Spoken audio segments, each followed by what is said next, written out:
No episódio 32 de Soul no Frieren, ou quarto da segunda temporada, vimos o encontro conturbado entre a Fern e o Stark, além dos problemas na busca pela perfeição, os perigos da jornada no Planalto Norte, e lembramos que o Rímero não é apenas o catalisador da história, mas alguém que marcou a vida das pessoas.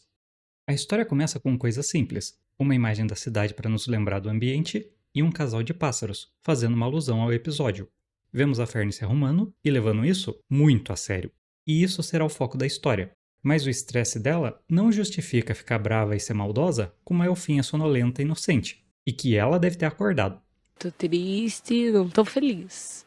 O Stark também estava ansioso, mas excessivamente focado em seguir o plano. Além disso, ele nem trocou de roupa ou elogiou a Fern. Mas você é burro!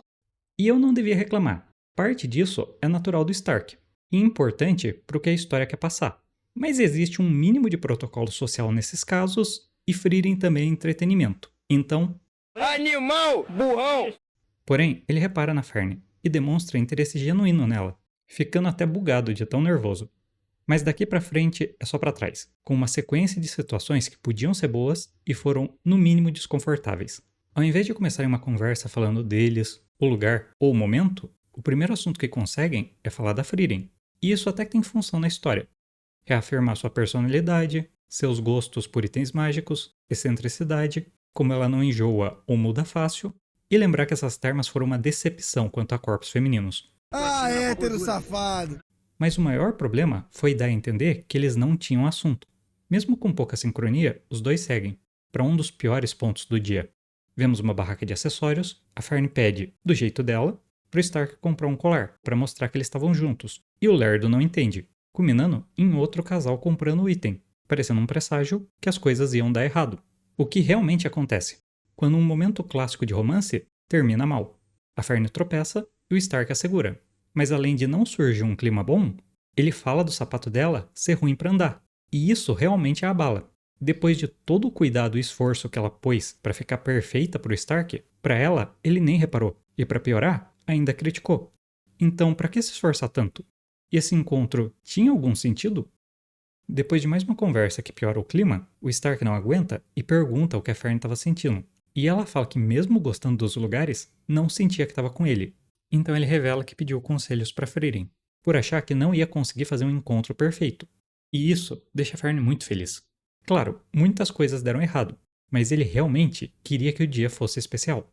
E com isso, a situação muda. Eles param de tentar fazer tudo perfeito e só aproveitam o tempo juntos, conversando, rindo e se abrindo um com o outro. Basicamente, fazendo o que o Himmel explica no encontro com a Frieren. Nem tudo na vida vai ser como esperado. Então, não busque momentos perfeitos na vida, só aproveite ela ao máximo. E naquela noite, a Frieren e a Fern têm uma conversa nas termas. E apesar da minha decepção com a falta de detalhes na cena, Cara, esse cara me lembra um tarado. ela realmente tem um detalhe. Conversas no banho tendem a ter um significado. Quando uma pessoa está nua, ela não está escondendo nada. Por isso, os personagens tendem a se expressar da forma mais sincera possível. Por isso, a Fern revela os sentimentos dela através da expressão. Ah, entendi. E vemos mais 3 coisas. Primeiro, a cara de Baiacu mostra que a Fern tá brava, e esse andar, que ela tá feliz. Segundo, o maltrato a uma pobre elfinha inocente foi pro final da história enfatizar que a Fern estava feliz, caso você não tenha reparado na caminhada. E terceiro, o Stark é cego ou não sabe elogiar uma mulher. Mas você é burro! Pense em alguma coisa! Já na segunda parte, o grupo chega na entrada do Planalto Norte, um dos típicos começos de história, mas agora elevando o risco. Reabastecem os suprimentos e destacam que a mala da Frieren é mágica, um detalhe que eu não tinha dado atenção até agora. Inútil! Inútil! Também vemos que agora, como a Fern é uma maga nível 1, seu status aumentou, e em alguns pontos da história, ela pode ser uma figura mais importante que a Frieren, pelo menos no quesito burocrático, já que mesmo sem título, ela ainda é muito relevante. Logo na entrada, já vemos os perigos da região, com o grupo enfrentando monstros constantemente. Mas eu tenho uma ressalva. Como o Stark não viu um bando de dinossauros cercando eles? Se tivesse um comentário que as duas perceberam pela mana, tudo bem. Mas não tem uma explicação. E um guerreiro não perceber isso fica muito estranho. Tu é cego! Não, ele se lascou com a cobra. E meu Deus, o Stark só se ferra com cobra. Será que a história tá falando alguma coisa? Não tem necessidade isso! Durante a estadia na vila, o grupo já recebe uma missão: derrotar o monstro que tá na estrada. E nisso, a história nos justifica a presença de pessoas normais no local. Os cavaleiros os protegem, e a região pertenceu às suas famílias por gerações. Existe um valor sentimental muito grande nesse lugar. E vale destacar a reação do Stark, ficando impressionado com a resiliência das pessoas. Afinal, ele abandonou a própria terra. Claro, a situação foi mais extrema. E eu esperava uma reação mais forte dele. Mas a história preferiu segurar isso para depois, ampliando o sentimento. E daqui a pouco a gente fala disso. No dia seguinte, a história aumenta a tensão de forma gradativa, mostrando os estragos do monstro, um sinal que ele está perto, e finalmente o bicho.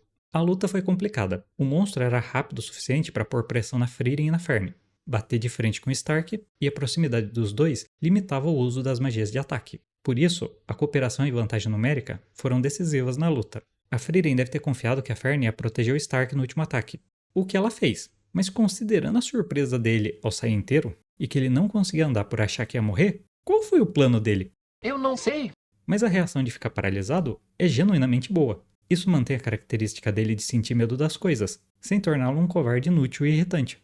Além de combinar com ele o questionamento sobre não terem ido de navio, mesmo que a Fern parecesse concordar, o que nos deu a brecha para ver que o grupo dos heróis passou pelo mesmo dilema, e foram inspirados pelo Hymero a seguir por esse caminho.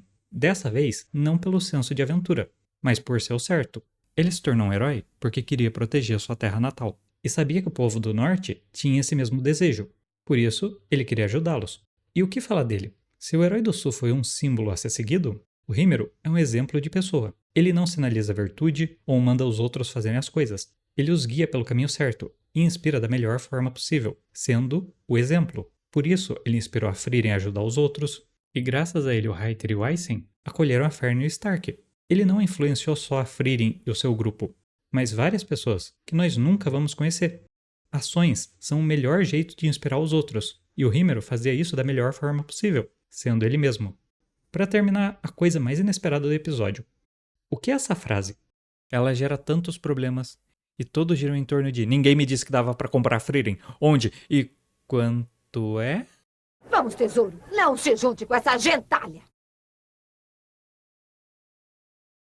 Se você não gostou desse vídeo, não se preocupe, é só uma memória inútil.